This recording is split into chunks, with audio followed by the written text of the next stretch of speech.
Se é para Jesus, pode ser mais forte. Ele é digno de toda honra, toda glória e todo louvor. Se pode sentar. Que alegria, que privilégio estar com vocês aqui nessa manhã. Que gostoso estarmos celebrando ao nosso Deus. A gente não vem aqui para assistir o culto, nós estamos aqui para prestar um culto a esse Deus maravilhoso. Muitas vezes, nós temos aquele conceito de que agora vamos ouvir a palavra de Deus quando é hora da mensagem, mas a mensagem já começou quando você se dispôs a estar aqui nessa manhã, quando você escolheu adorar ao Senhor nessa manhã, quando vocês que nos assistem escolheram separar esse tempo para buscar ao Senhor. A mensagem já vem durante tantas canções, Thalita, que falam aos nossos corações, através do testemunho tão maravilhoso dessa célula que veio aqui compartilhar a realização de 2 sonhos, e eu quero contar para vocês que o título da mensagem hoje são Sonhos Desconfigurados. Vamos falar de sonhos. Não tínhamos combinado, mas a Thalita falou: olha, lá nas estrelas, lá no céu, o Senhor já tinha harmonizado o culto dessa manhã, e eu creio que Deus tem algo mais para falar aos nossos corações. Que alegria estarmos juntos aqui, que gostoso cantarmos canções que me remetem à minha infância. Não faz tanto tempo assim, Marinho? Mas remetem à minha infância, quando a gente diz eu sei em quem tenho crido, quando a gente diz estou seguindo a Jesus Cristo. Eu lembro do irmão tocando o órgão lá na igreja. Ele tinha que pedalar o órgão, Marinha, não sei se você lembra disso. O homem não precisava de academia, porque só aquela atividade para tocar ali, e era uma alegria, era gostoso estarmos juntos. E é interessante que a gente fala que as canções são antigas, mas a letra permanece contemporânea, porque quando ela fala do Senhor, Ele é o mesmo ontem, hoje e eternamente. Eu quero falar com vocês nessa manhã sobre sonhos desconfigurados. A gente está vindo de uma sequência de tantas situações onde a família tem sido desconfigurada, o culto tem sido desconfigurado, o sonho tem sido desconfigurado. A Bíblia vai dizer que Deus tem sonhos, tem planos para as nossas vidas, e vai dizer que os planos dele são maiores e melhores do que os nossos, mas muitas vezes eles têm sido desconfigurados pelo pecado, porque nós não nos submetemos à vontade de Deus. E quando vem o termo desconfigurado, eu lembro que algumas vezes eu mando aqui para a comunicação da PIB o meu arquivo, com alguns estudos, com algumas... Ainda usa o termo slide, não sei se é slide que a gente usa ainda, mas eu mando com slides, E o pessoal manda uma mensagem para mim assim, dizendo: pastor, a gente vai ter que mexer, porque quando o senhor mandou para cá, o seu processo, sua maneira de fazer é antiga e desconfigurou. E a gente vai ter que atualizar para que não fique desconfigurado. Aí eu ligo para minha filha mais velha e falo: filha, estou mandando o arquivo para você, dá uma atualizada nisso, porque está desconfigurado. Ela fala: pai, você tem que fazer aí rever a sua maneira de fazer. Eu falei: nossa, eu sou do tempo do PowerPoint, já foi tão difícil aprender a fazer no PowerPoint, e hoje está desconfigurado. Por quê? Porque eu não fiz um upgrade. E quando nós temos que fazer uma reconfiguração, muitas vezes os arquivos, eles têm que ficar guardados, armazenados, se você quer guardar alguma coisa, ou então ele limpa tudo no computador, e vem tudo novo, e aquilo que estava ali guardado vai embora, e nós muitas vezes perdemos algumas coisas. Mas nas nossas vidas, quando o Senhor quer reconfigurar os sonhos que Ele tem para nós, nós temos que falar: Senhor, limpa tudo, para que eu possa viver, não os meus, mas os sonhos que o Senhor tem para a minha vida. Não quero mais sonhos desconfigurados pela minha vontade, pelo meu jeito de ser, pelo meu plano, mas eu quero sonhos que sejam reconfigurados pelo Senhor, para que eu possa experimentar a tua boa, agradável e perfeita vontade para a minha vida. E quando a gente fala em sonhos na Bíblia, tem muitas pessoas que sonharam. mas aquele que é conhecido como o sonhador, inclusive intitulado na Bíblia pelos seus irmãos dessa forma, nós estamos falando de José. E eu quero compartilhar algumas lições que a gente aprende, com os sonhos de Deus para José. Se você for olhar lá na história de José, no livro de Gênesis, a gente vai perceber que ali, ele sempre coloca um título, lá estão os sonhos de José. Mas eu quero discordar disso e dizer que os sonhos não eram de José, e sim de Deus para José. Porque eu nunca escolho o que eu sonho, a não ser que eu esteja sonhando acordado. Mas quando eu estou dormindo, os sonhos não são uma escolha minha, são realidades do meu dia, do meu subconsciente, e sonhos do Senhor para a minha vida. E Deus então leva José a sonhar. E naquele sonho o Senhor estava revelando para José os planos, os propósitos, os sonhos que ele tinha então para José. Se você não conhece a história, eu particularmente acho uma das histórias mais lindas da Bíblia. José era um dos filhos de Jacó. Jacó tinha 12 filhos. José não era o mais velho, pelo contrário, ele era ali o 11º, ele era filho de uma das esposas de Jacó. E então ele não era o primogênito, mas ele era o mais amado, mais querido por Jacó. Era aquele que era o protegido, era aquele que Jacó estava investindo nele, preparando ele com estudos, capacitando ele para que ele viesse a conduzir a família. E Jacó não sabia que ele estava sendo instrumento de Deus para a preparação dos sonhos de Deus para José. E a Bíblia vai dizer ali no livro de Gênesis, capítulo 37, verso 3, vai dizer o seguinte: ora, Israel gostava mais de José, Israel aqui, Jacó, do que qualquer outro filho, porque ele havia nascido em sua velhice, e por isso mandou fazer para ele uma túnica longa. Vamos orar mais uma vez? Pai, já fomos tão impactados pelo Senhor através da ação do Teu Santo Espírito nessa manhã, canções que nos edificaram, testemunhos tão especiais como dessa célula, os batismos e tantas coisas maravilhosas que já vivemos aqui. Mas cremos, Pai, que o Senhor tem algo mais para falar aos nossos corações. Então, Pai, que não estejamos só de ouvidos, mas de corações abertos, para ouvirmos a voz do Senhor, em nome de Jesus. Amém e amém. Eu quero dar uma passeada na história de José com vocês aqui. Eu já estou olhando o cronômetro, porque o Ragner falou assim: pastor, você tem 15 minutos para pregar, que ele sabe que eu passo um pouquinho da hora, então ele me dá 15, que ele sabe que eu consigo terminar em 30, então eu vou me agilizar aqui. Mas eu quero compartilhar, passear com vocês pela história de José. E eu gosto muito dos detalhes que a Bíblia apresenta, porque cada detalhe da Bíblia traz uma lição especial para nós. E quando eu fui estudar a história de José, me chamou a atenção que em 4 momentos ele vai trocar de traje.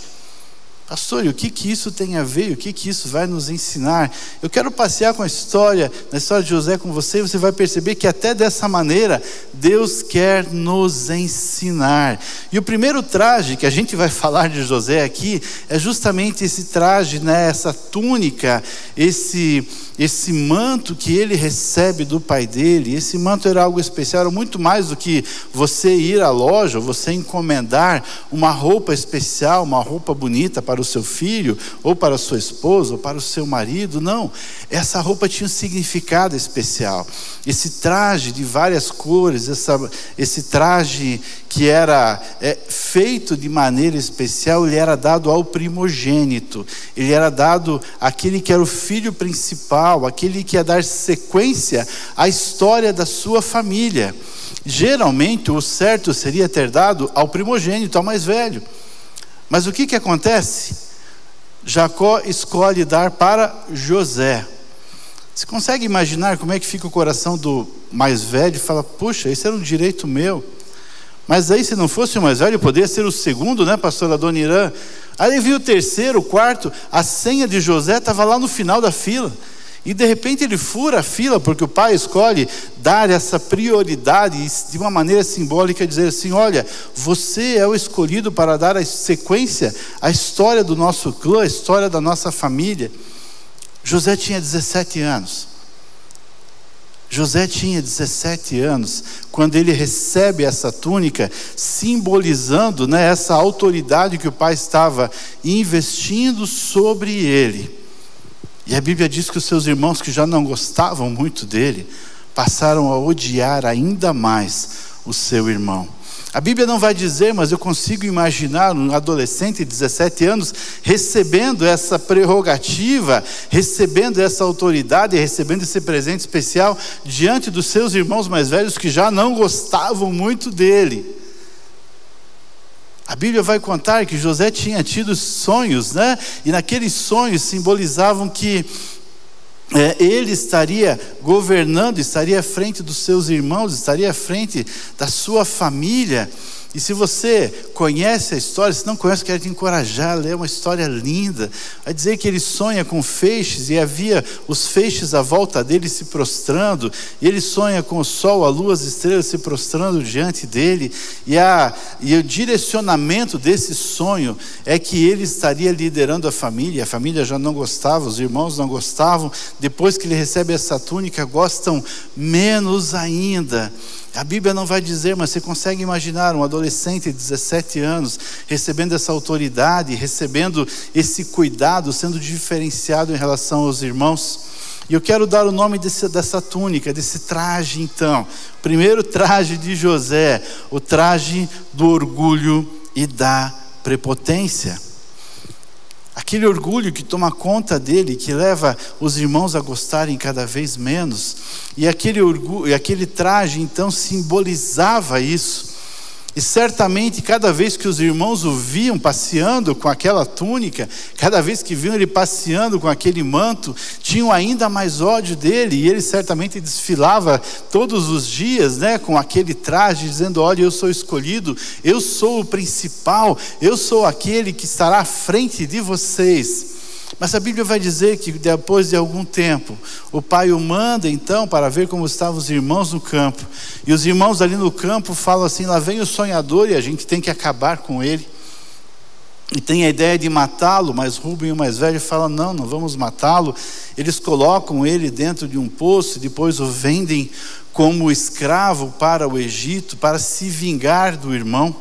Mas o que me chama a atenção aqui é que antes de jogarem ele no poço, versos 23 e 24, vai dizer assim, ali de Gênesis 37, seus irmãos lhe arrancaram a túnica.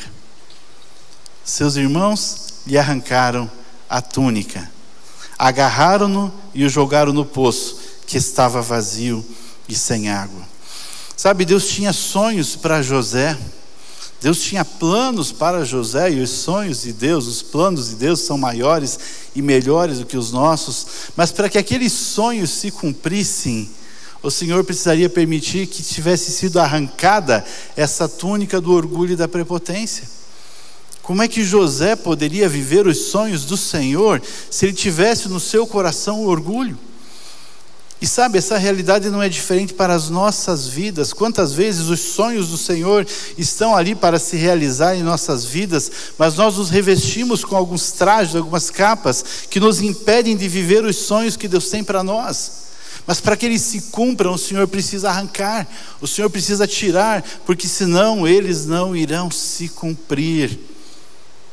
E muitas vezes os sonhos do Senhor não se realizam porque o meu orgulho, a minha autoconfiança, a minha autossuficiência me dominam, me envolvem de tal maneira que eu não consigo viver. E o Senhor fala: William, enquanto você não abrir mão dessa capa, enquanto eu não arrancar isso de você, eu não posso realizar os sonhos que eu tenho para você. E essa realidade é para a minha vida, é para a sua vida. Porque quando os sonhos do Senhor acontecem, Ele precisa, lembra, desconfigurar, não deixar nada e reconfigurar para que nós possamos viver os seus sonhos.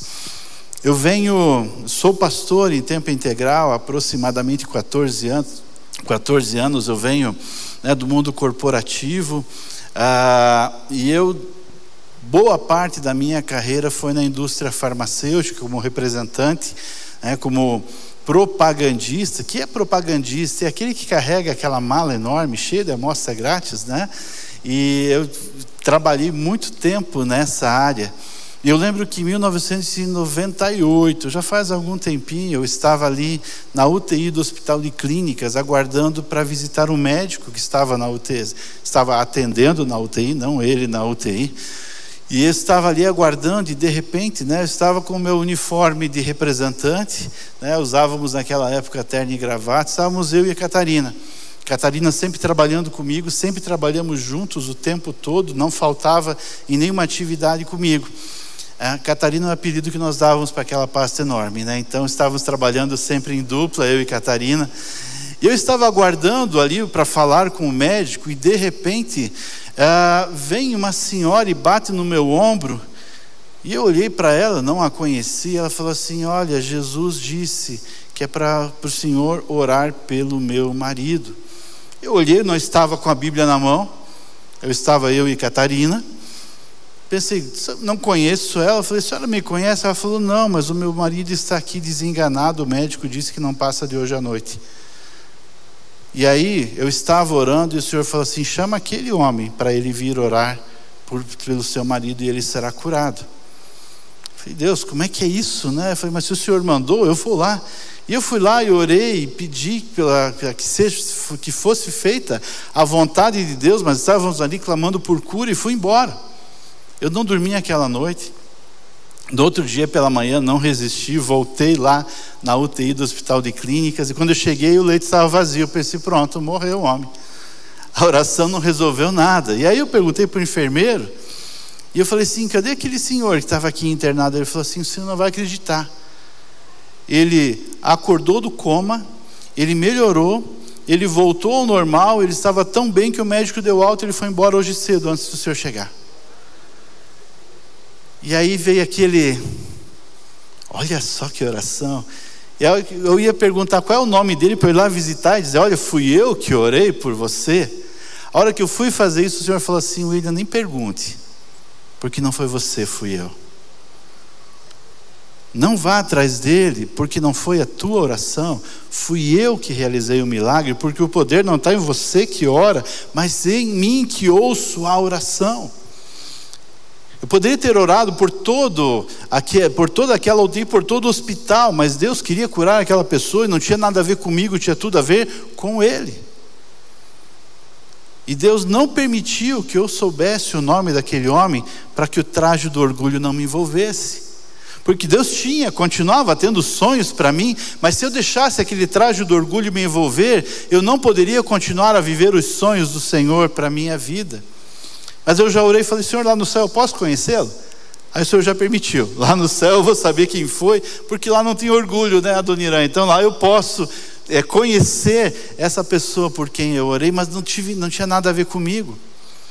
Consegue entender quantas vezes o Senhor tem planos para mim, para a sua vida pessoal, para o seu casamento, para a sua empresa, para o seu ministério, mas eles não acontecem porque nós não nos despimos daquilo que nos impede de sermos vestidos pelo sonho de Deus em nossas vidas. Mas a história vai continuar, e eu quero lembrar você que ele é vendido como escravo. Ele vai parar na casa de Potifar, e ali então Potifar era um governador, era um comandante, era alguém de muita influência, muito rico, e a Bíblia fala que José começa a crescer e a prosperar ali. A Bíblia diz que tudo que José punha a mão prosperava. E José está ali, então um jovem saudável, de boa aparência, né? E a esposa de Potifar começa a olhar para ele de maneira diferente. E ela começa: esse rapaz, olha só, o marido viajando, o marido indo para várias batalhas, o marido cuidando dos negócios de Faraó. E ela começa a olhar, e a Bíblia diz que ela começa, né, a se aproximar dele, ela começa a tentar trazer ele para ter intimidade. A Bíblia diz que ele fugia, e ele fugia o tempo todo, até que em determinado momento, ele está sozinho em casa e ela vem. e ela o agarra e fala: hoje você não escapa. A Bíblia não diz isso, mas tenho certeza que era esse o sentimento dela. Não tem nem como pensar diferente. E a Bíblia diz então que ela o agarrou pelo manto e ela disse: vamos, deite-se comigo. Verso 12 do capítulo 39. Mas a Bíblia vai dizer que ele fugiu, deixando o manto na mão dela. Mais uma túnica arrancada de José, mais um manto tirado dele, mais um traje tirado dele. Eu quero dar o nome para esse segundo traje, a segunda lição que nós compartilhamos essa manhã, como o traje da promiscuidade e da corrupção. Sabe, José tinha tudo para ter aceito, ou se deixado levar pelos encantos da mulher de Potifar. A Bíblia diz que ele estava coordenando toda a casa de Potifar. Ele era o administrador, certamente ali já tinha todos os benefícios. Não tinha carro da empresa, mas tinha o camelo da empresa, tinha vale alimentação, vale refeição, seguro de vida, tinha toda aquela estrutura ali. Era ele que coordenava, comandava. Coloque-se no lugar de José, talvez pensando assim: eu não posso perder esse emprego. Talvez aquele sonho do Senhor, onde eu iria dominar, já está acontecendo, porque eu estou aqui à frente de toda a casa de Potifar. Eu não posso perder essa oportunidade. Mas sabe, a Bíblia vai dizer que quando a mulher o procura, lá no verso 9, antes de qualquer situação, ele fala assim: olha, ninguém dessa casa está acima de mim, o seu Potifar nada me negou a não ser a senhora, porque a mulher dele. Como poderia eu então cometer algo tão perverso e pecar contra Deus? Percebe o compromisso de José? Assim: eu não posso negociar os meus valores. Eu não posso negociar os meus valores. Eu não posso fugir daquilo que é a vontade do Senhor para a minha vida, porque acima de qualquer coisa está Potifar, mas acima de Potifar está o Senhor. Como é que eu posso desonrar o meu chefe? Mas mais do que isso, como é que eu posso pecar contra o meu Deus? Sabe, às vezes a gente acha que corrupção está lá no governo, corrupção está naqueles grandes desfalques, mas a corrupção muitas vezes começa no nosso trabalho, começa dentro da nossa casa, começa nas pequenas coisas. Como eu falei, eu fui representante, eu passei muito tempo viajando, e aí almoçava, chegava no restaurante, eu pedia a nota, e a primeira pergunta que o caixa faz, e isso é incrível, não sei, eu acho que Pigato ainda continua assim, essa mesma pergunta, a pergunta é: qual o valor da nota? Poxa, mas se eu gastei R$25, se eu gastei 20, se eu gastei 40, qual é o valor da nota? Mas as pessoas estão tão condicionadas a: olha, deixa eu dar um jeitinho, não, corrupto é aquele outro. Não, corrupto é aquele que coloca R$5 a mais na nota. Sabe, corrupto é aquele que tenta dar o jeitinho, tenta atravessar onde não pode, é aquele que tenta estacionar onde não deve. Isso é corrupção, isso é negociar os seus valores. E sabe, muitas vezes os sonhos de Deus não vão se realizar na minha e na sua vida, porque eu estou querendo fazer do meu jeito e não do jeito do Senhor. E o Senhor está dizendo, não só para mim, mas para vocês também, para todos nós nessa manhã, para que os meus sonhos se realizem na sua vida, eu preciso arrancar o traje da corrupção e da promiscuidade. Eu não posso deixar que vocês negociem os seus valores, porque os meus sonhos são sonhos perfeitos e eles só vão acontecer onde não existe pecado. Mas o Senhor permitiu ali que José não se deixasse levar, e aquele traje foi arrancado de tal maneira que ele conseguiu vencer aquele pecado, para que mais à frente o sonho do Senhor pudesse se realizar e não houvesse nenhuma desconfiguração nesse sonho de Deus para José, que é o mesmo projeto de Deus para a minha e para a sua vida. É interessante que a gente podia pensar assim, puxa, depois dessa atitude íntegra de José, depois dessa atitude correta, o Senhor o honrou e os sonhos se realizaram. Mas sabe qual foi a recompensa por ele ter sido correto? Ele foi parar na prisão. A Bíblia vai dizer então que aquela mulher cria toda uma história. Ela mente para Potifar quando ele chega e fala: olha, foi ele que me agarrou, ele que veio para mim, ele que tentou, né, me assediar. E ela cria toda uma situação ali. Faraó e Potifar acaba mandando José para a prisão. Mas sabe o que me chama a atenção aqui? A pena para um escravo que tentasse, né, agarrar a sua proprietária, que fizesse algo contra aquela que era a esposa do dono dele, a esposa do chefe dele, a pena era a pena de morte. E Potifar não mandou ele para a morte. Potifar mandou ele para a prisão, inclusive na casa do capitão da guarda. Era uma prisão, cela especial. Sabe, para quem tem curso superior, aquela história, mais ou menos isso, eles deram uma amenizada, quase que colocaram só uma tornozeleira eletrônica nele, mas ele ficou lá preso, né? Mas o Faraó não mandou ele para a morte, e eu fico imaginando o porquê. Provavelmente o Faraó já sabia quem era a esposa dele, né? Já não acreditava muito nela, mas mais do que isso, o Senhor poupou a vida de José, porque José não se deixou vestir pelo traje da corrupção e da promiscuidade, mas ele escolheu honrar ao Senhor.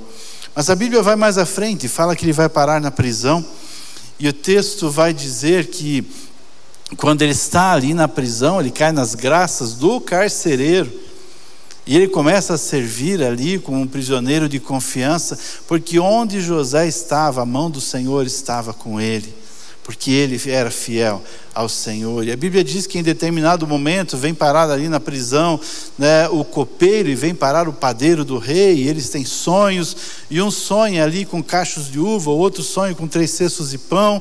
Eles não sabem o que está acontecendo. José interpreta e fala então que o copeiro iria depois de 3 dias ser solto e voltaria a servir ao rei. O padeiro fica empolgado com essa interpretação e fala: e para mim?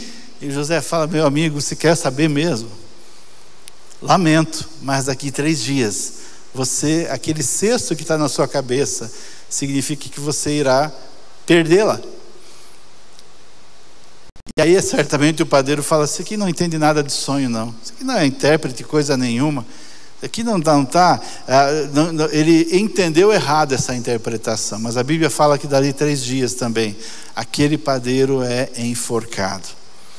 José fala para aquele copeiro antes de ir embora, assim: lembra de mim, fala para o Faraó, intercede por mim lá, porque eu estou aqui preso de maneira injusta, já há tanto tempo, esquecido aqui nessa prisão. E o copeiro deve ter dito assim: fica tranquilo, vou lembrar assim que eu chegar lá, né, eu vou falar pro Faraó aquilo que aconteceu com você, conta comigo aí. Mas a Bíblia diz que ele esquece de José. E por 2 anos José permanece esquecido ali naquela prisão. Até que Faraó tem aquele sonho que você conhece bem, né? Por mais que você não conheça, você já deve ter ouvido até o ditado das vacas magras, período das vacas magras, que tem tudo a ver, né, com essa história de Faraó que sonha com 7 espigas gordas, 7 vacas gordas, 7 espigas magras, 7 vacas magras. As vacas magras engolem as gordas, as espigas magras acabam destruindo as gordas. Faraó não sabe o que está acontecendo, ele precisa descobrir, e ninguém dos seus sábios consegue, até que o copeiro, depois de 2 anos, falou: opa, lembrei. E aí ele conta para Faraó, e Faraó manda chamar José. Mas antes de José ir para Faraó, no capítulo 41, verso 14, a Bíblia diz assim: Faraó mandou chamar José, que foi trazido depressa do calabouço. Depois de se barbear, ele troca de roupa. Opa, mas o guarda-roupa de José está extenso aqui. Ele troca de roupa. E a Bíblia fala que depois de trocar de roupa, ele se apresenta a Faraó. E o terceiro traje que eu quero compartilhar com você aqui nessa manhã, que esse traje que precisou ser tirado de José era o traje da prisão. O traje da prisão, o traje da mágoa. Mas não aquele traje físico, o traje emocional. Você consegue imaginar, né, José ali naquela prisão por tanto tempo? Como é que ele ficou? O tempo que ele tinha para remoer, vendido pelos irmãos, injustiçado pela mulher de Potifar, esquecido pelo copeiro de Faraó, preso por uma mentira da esposa de Potifar. E ele fala: Deus, e os sonhos? E aquele sonho que o Senhor deu para mim lá? Eu fui fiel ao Senhor, os sonhos não foram meus, os sonhos foram seus, e por que que eles não se realizaram? Consegue imaginar se José não tivesse se despido daquela prisão da alma, como é que ele poderia ir em frente? E sabe, isso não é diferente nas nossas vidas. Quantas vezes os sonhos do Senhor não se realizam porque existe aquele perdão que não foi concedido a alguém, aquela mágoa que ficou, aquela marca que a gente fala: Deus, mas por quê? E nós não podemos viver os sonhos, os planos do Senhor, porque nossa realidade desconfigura o sonho do Senhor. Mas quando eu falo: Senhor, eu não quero mais viver isso, e eu permito que o Senhor arranque esse traje das prisões que me impedem de viver os seus sonhos, Ele realiza a sua obra.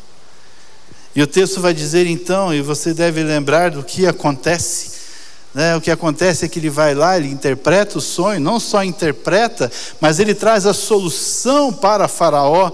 E a Bíblia diz então que Faraó fala assim: olha, você é aquele que eu escolho para ser, depois de mim, aquele que vai governar toda a nação do Egito.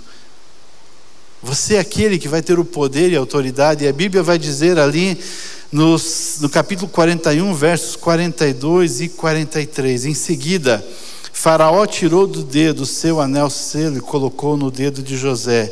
E mandou-o, sabe o quê? Vestir de linho fino. Colocou uma corrente de ouro em seu pescoço. Agora vem esse próximo traje, que é o traje de José, que nada mais é do que a concretização do sonho de Deus para a vida dele. Porque aquele traje de linho fino, a corrente e o anel do Faraó, simbolizava que ele era a autoridade, ele é aquele que iria dominar, e todos iriam ter que se curvar diante dele. E ali então o Senhor veste José do sonho que ele tinha desde o começo. Mas para que ele pudesse ser vestido pelos sonhos de Deus, ele precisou ser despido do sonho do orgulho, do traje do orgulho, precisou ser despido do traje da corrupção e da promiscuidade, precisou ser despido do traje da mágoa, da prisão da alma, para que ele pudesse ser vestido do sonho do Senhor na sua vida. O Senhor continua tendo sonhos para você, e talvez até hoje você não tenha entendido por que eles não se realizam. Talvez porque você ainda está vestido de trajes que o impedem de ser vestido pelos sonhos de Deus. Os de José nós destacamos aqui, mas talvez o seu seja da mentira, talvez o seu seja da mágoa, talvez o seu seja da desonestidade, talvez o seu seja da falta de perdão. Eu não sei como você está se vestindo de tal maneira que você não se deixe revestir pelos sonhos de Deus para a sua vida. E os sonhos do Senhor para a sua vida ficam desconfigurados. Mas em nome de Jesus eu quero dizer que hoje sim é dia de você reconfigurar, o Senhor reconfigurar os sonhos que Ele tem para a sua vida. E em nome de Jesus é tempo de você se deixar despir pelo traje, seja ele qual for, que impede de você ser vestido pelos sonhos de Deus. Eu quero orar com você nessa manhã. Eu quero dizer que do começo dos 17 anos onde José foi despido do primeiro traje até ele ser vestido dos sonhos de Deus, se passaram 13 anos. Talvez você ache: Senhor, está demorando para eu ser vestido dos teus sonhos. Mas o Senhor precisa lapidar, precisa trabalhar, precisa tratar, para que nada venha impedir você de viver os sonhos que Ele tem para Ele. Consegue imaginar José vestido pelos sonhos de Deus como primeiro-ministro, mas vivendo ainda o orgulho? Que líder seria esse? Você consegue imaginar José vestido da promiscuidade e a corrupção, sendo que ele tinha todo o alimento existente no povo, na nação, no mundo conhecido naquela época? O quanto ele iria negociar para falar assim: olha, eu quero 20%, senão vocês vão passar fome. Consegue imaginar José assumindo como primeiro-ministro, mas a mágoa, a prisão da alma continuando ali nele, sendo vestido por essa prisão? Quando seus irmãos viessem, ele fala assim: agora eu vou dar o troco.